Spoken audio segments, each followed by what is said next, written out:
A cada 3 anos são eleitos por meio de voto direto os presidentes dos Conselhos Federal e Regional de Engenharia e Agronomia. Além disso, o CONFEA também elege anualmente o novo conselheiro federal. Para a gente falar sobre o processo eleitoral dessas entidades, eu recebo ao vivo aqui no Jornal da Manhã o coordenador da Comissão Eleitoral Regional do CREA Mato Grosso, André Luiz Schuring. Bom dia, obrigado pela presença aqui com a gente. Bom dia, Antônio Carlos, nós que temos que agradecer. Nós acabamos de sair de um pleito geral das eleições partidárias para cargos importantes do país. Agora vamos falar dessa eleição também importante, mas de uma categoria profissional, Sim. No caso que envolve aí o CREA e o CONFEA. Que eleição é essa? Nós temos agora, dia 19 de novembro, a eleição de todos os presidentes de CREA no Brasil inteiro, do presidente do CONFEA e os diretores da Caixa Geral da Mútua. A Mútua é a nossa caixa de assistência.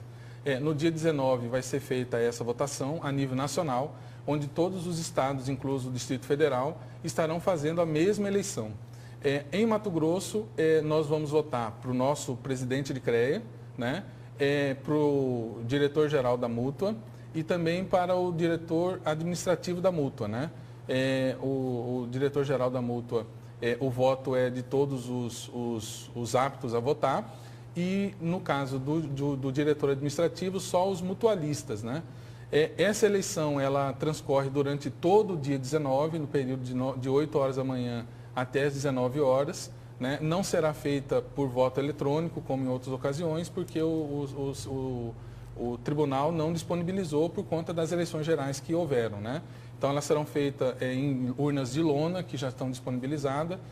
Será disponibilizado 32 locais de votação em todo o Mato Grosso, inclusive em Cuiabá, em alguns lugares fora da sede, como, por exemplo, a SEMA, a CEDER, a CECID, a UFMT e a própria sede. Né?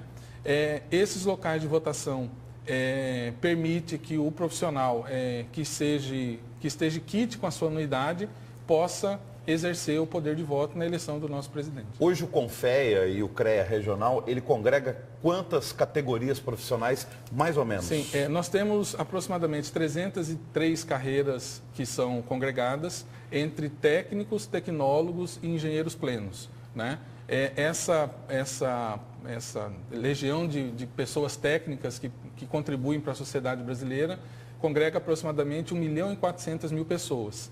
Em Mato Grosso, nós temos registrados aproximadamente 19 mil profissionais. Desses 19 mil, quantos estão habilitados a votar no dia 19? 12.906 pessoas. Né? E essas pessoas que estão habilitadas ao voto, elas até hoje têm o prazo para poder fazer a opção do local de votação. Deixar bem claro que as pessoas só irão votar nos locais onde ela determinou ou que foram escolhidas por ela. Né? Não haverá a possibilidade do voto ser realizado, por exemplo, numa inspetoria do interior, sendo que ele fez a opção de escolha do lugar, por exemplo, em Cuiabá. Ou seja, voto em trânsito, nesse caso, da eleição do CONFEA e do CREA, não tem? Não tem. Isso porque, da maior celeridade, a eleição, né, possibilita que não tenha possibilidade nenhuma de fraude ou de votação dúbia. Né? E como que esse profissional que é vinculado ao CREA, ao CONFEA, como que ele se habilita para esse domicílio eleitoral? Ele faz o quê? Sim, no nosso site esteve disponível até a data de hoje a oportunidade do conhecimento do local de votação e da escolha do local de votação. Então, todo mundo que acessa o nosso site para o preenchimento das RTs ou de maneira geral para algum serviço que o CREA presta, ele, na primeira página, ele irá identificar o local de votação dele. No caso especificamente de Mato Grosso, quantas chapas disputam a presidência do CREA e o eleito terá quanto tempo de mandato? O eleito terá 3 anos de mandato, né? O nosso sistema ele determina 3 anos para todos os cargos, quer de conselheiro, quer de presidente. Lembrando que a eleição é somente para o presidente do CREA e para as diretorias da Mútua. Né? Nós não temos a eleição para conselheiro federal aqui em Mato Grosso, que em outros estados poderão ter. A nossa eleição, ela determina esse prazo de 3 anos, né? Com direito à reeleição. Chapas candidatas, nós temos uma chapa para presidente da Mútua, que é a reeleição do atual presidente, né? Juarez Samaniego. Temos a eleição do diretor-geral da Multa, que é a engenheira civil Marciane Prevedelo Curvo, e também, como candidata única, e também a eleição do diretor-geral, do diretor financeiro, administrativo da Multa, né, que também é uma chapa única. Além dessa questão eleitoral que o senhor coordena no CREA, nós não podemos esquecer que o senhor também é o coordenador de engenharia civil da parte do CREA, junto às obras da Copa do Mundo, tanto em Cuiabá e Várzea Grande. Em qual estágio hoje está esse acompanhamento, essa fiscalização do CREA?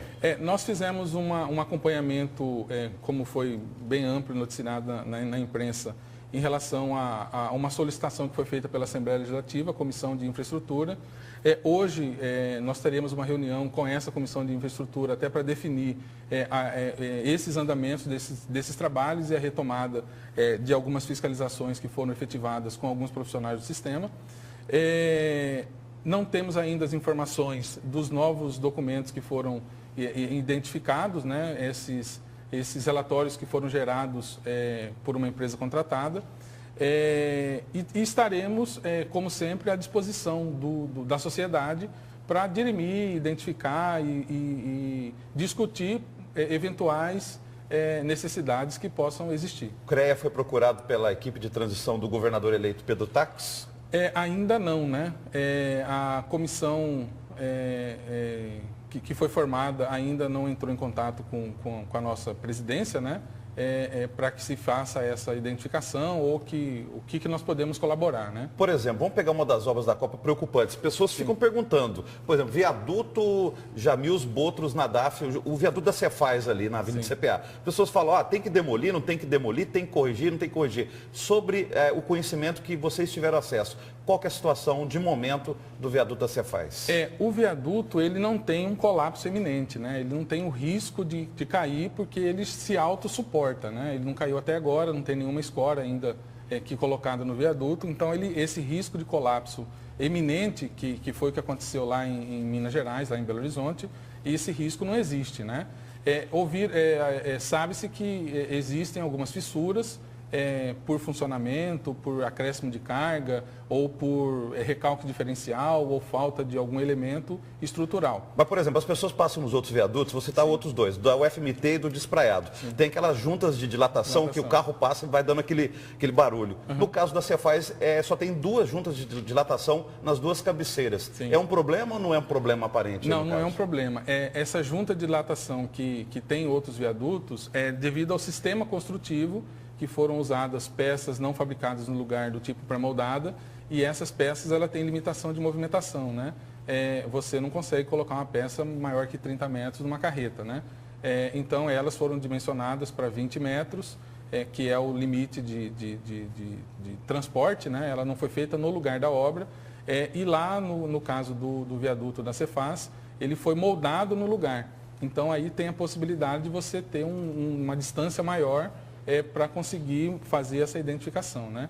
Esses estudos todos interessantes foram feitos, foram identificados, a gente já sabe que contaram com profissionais legalmente habilitados para que se faça essa identificação toda, tanto quanto de projeto, quanto execução, quanto fiscalização, e agora esse relatório que foi produzido, né?